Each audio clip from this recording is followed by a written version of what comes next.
Hey basketball players, this video is for you. Today, I'm going to give you a couple of tips on how you can play in the NBA.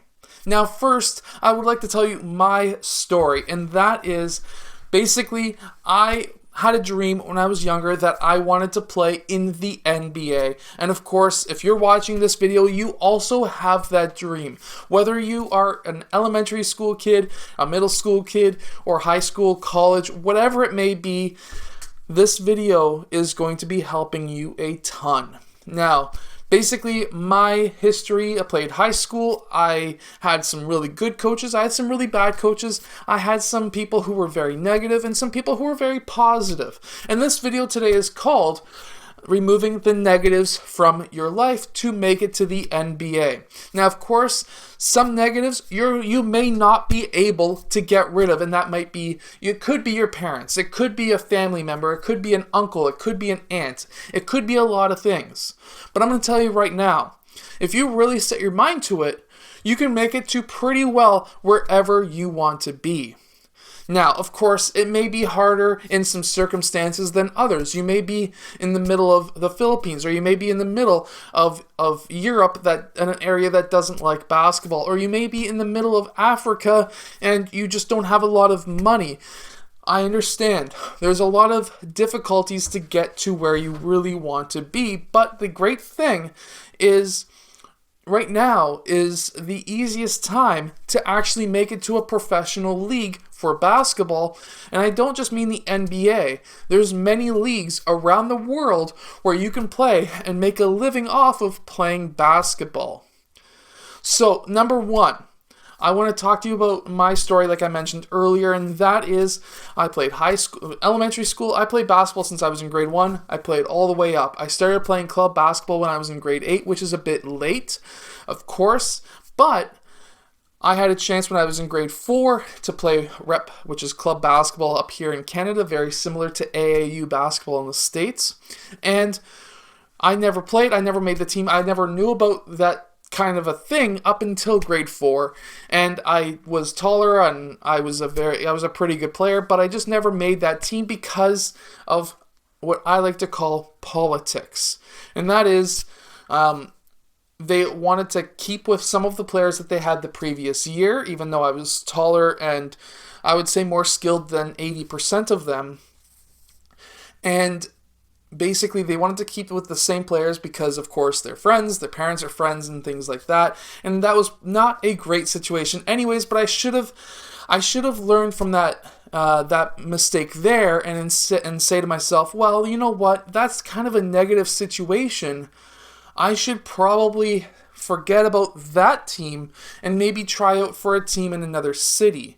Or at that time, there wasn't as many teams. I know in that where I'm from, there are 2 different clubs now. At that time, there was only 1 club, but there was 3 clubs in the city, the next city over, on both sides. So I could have easily just went to another city, but again, we didn't know that much about club basketball. But the great thing about today's environment is there's Google. Google is a fantastic thing. And you wouldn't believe how many people come up into the comments and ask, well, how do I find an AAU team? Or how do I find a club team? It's quite simple. I'm right now living in Hamilton, Ontario, Canada.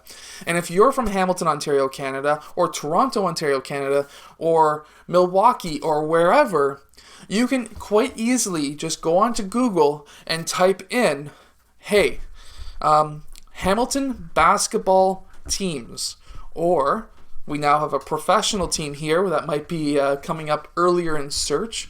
You might want to type in Hamilton rep teams or Hamilton AAU teams or something along those lines, and you'll probably get a list of a lot of different clubs. Back then, Google wasn't exactly a big thing. Grade 4 puts me at roughly around 1998, around there, 1999, 2000, somewhere around there.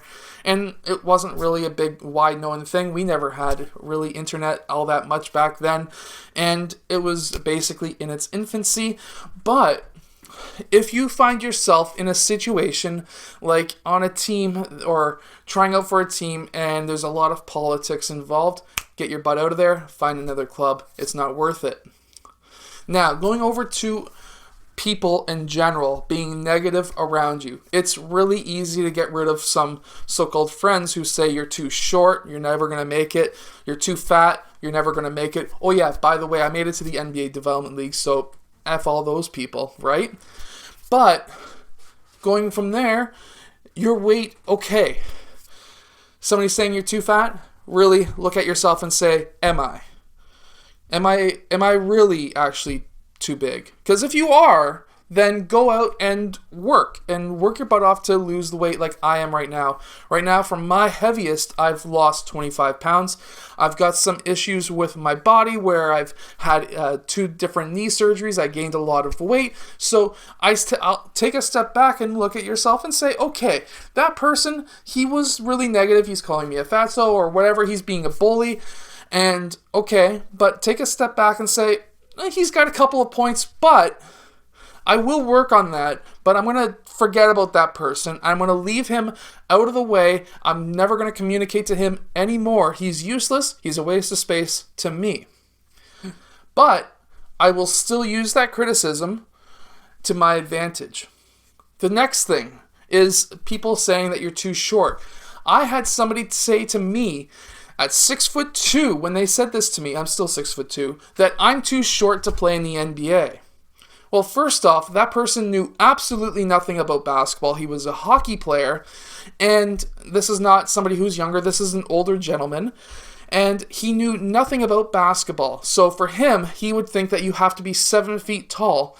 And again, he was just an acquaintance, and again, don't really need to listen to that. There's nothing you can change about your height. You can get stilts, but you can't play with stilts. So, moving on.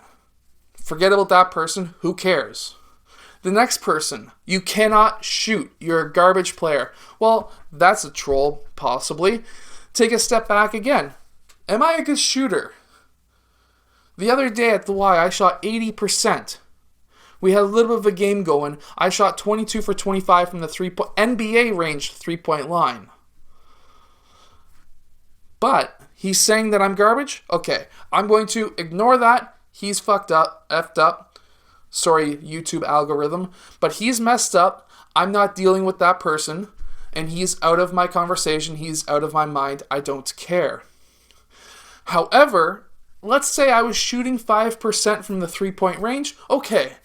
He was really negative about my skills, but I'm going to use that and say, okay, this is what I need to improve on, but because he's negative, forget about him, take a step back and say, I will use this to my advantage. Now, there are those people that you're going to be coming up to saying, you only made the team because you're tall. Again, who cares? I was told that. I was 6 feet tall in grade 6. I was told that. You only made the team because you're tall. Well, there's a reason why I'm getting 22 points per game. When I was in grade 6, I was getting 22 points per game with Mr. Suter's team. I doubt that he's watching this video. I'm not too sure where he is right now, but he was easily one of the top 3 coaches that I've ever had. And I took a step back and said, well, my grade 6 team, I scored 20 to 22 points per game from what I remember. I was getting probably 15 rebounds per game. Of course, my height helped out with that. But that didn't stop me from saying, oh, I'm tall. That's the only reason why I made the team. I'm garbage. No, that just made me say, okay, I'm taller than everybody. I have an advantage, and if I really work my butt off and work harder and work on my dribbling and work on my shooting, I can become a great player. I don't care about what he thinks about my height. I don't care that he thinks that I've got an advantage, because I'm always going to have an advantage over him, not because of my height, because I'm more skilled than him. I have a mindset of wanting to beat him no matter what. And that's the mindset that you're going to have. If you want to make it to the NBA, if you want to go to a pro league, there's many pro leagues around the world. There's 2 in Canada now. I don't know if they'll both succeed, but the CEBL seems like they're doing a very good job. But you have to really look at people who are speaking negative about you and take a step back and say, do they have a point? If they have a point, work on that point. But if they are being negative, if they're calling you names and saying your shot is garbage and blah, blah, blah, take a step back and say, oh, is my shot really garbage? No? Yes? If yes, then work on it, and still ignore him and leave him be and just don't even talk to him anymore because, again, he's being negative. But that may be a point that you need to work on is, oh, maybe I should work on my shooting. But he was negative, so forget about him, but I'm going to work on my shooting. So keep that in your mind. It's a very important mindset to have. Another important mindset is no matter what that other person says, you're always going to be better than them. No matter what. Want to know why? Because if you have the mindset that you're better than them, you will always be better than them. It's amazing how many times that I've played against ex-professional players. I know I'm one, but I'm nowhere close to being in shape. And playing against them at the Y, they're in shape. Or playing against guys who are in high school who say that they're going to be the next LeBron James. And they're playing me one-on-one. Or they're guarding me in a 3-on-3 game. And there's nothing they can do. It's because I've got the mindset that no matter what they do, I'm going to win. There's ways of always winning. If you're willing to put in more work than them, you're going to win. And that goes in life as well. If you look at my YouTube channel as an example, there's a lot of people, my uncle being one of them, saying, man, there's no money in that, so why are you doing that? Why are you giving away your stuff for free? That's stupid. Well, you know what? There is money involved, and you know what? It doesn't really matter about money because it makes me, it's something that I enjoy, right? And if it's something that you really enjoy, you're always going to be better than that person. So keep that in mind. And I can guarantee you that by the time I'm his age, I'm going to be having more money than him, and I'm going to be having a hell of a lot better conscience than he does for what he has done in his life. I'm not going to get involved in that. I'm ignoring that part of the family. But keep that in your mind. Have what's called, we've all heard of Kobe Bryant's Mamba mindset. That same mindset. You're always going to win. If somebody says something negative, take a step back. Ask yourself, are they truthful behind it? Or is there a point behind it? But don't be dwelling on it. If there is a point behind it, if I'm shooting 5 for 50 from the 3-point line, okay, he's got a point. I need to work on that. But he was negative. Forget about him. Work on your craft. And keep on moving.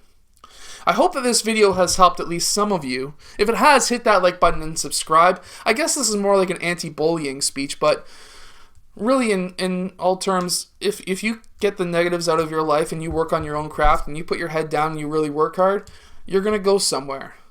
Look at Pascal Siakam. That's a fantastic example of somebody coming from the middle of Africa, not having that much money, and making it to where he wants to be. He made it to the NBA, right? He made it to the NBA. He wasn't a first pick in the NBA draft, but you know what? He's probably one of the best players in that draft class. It's because he made it to the NBA. He put in the work. He never started playing basketball until I think he was 16 or 17 years old. He was a soccer player before that. He started playing basketball. He went to Basketball Without Borders basketball camp. He got noticed, and it went from there. Always take risks, and always go out, and if you see an opportunity, take it. I'm going to leave you with that, and I hope that you enjoyed today's video.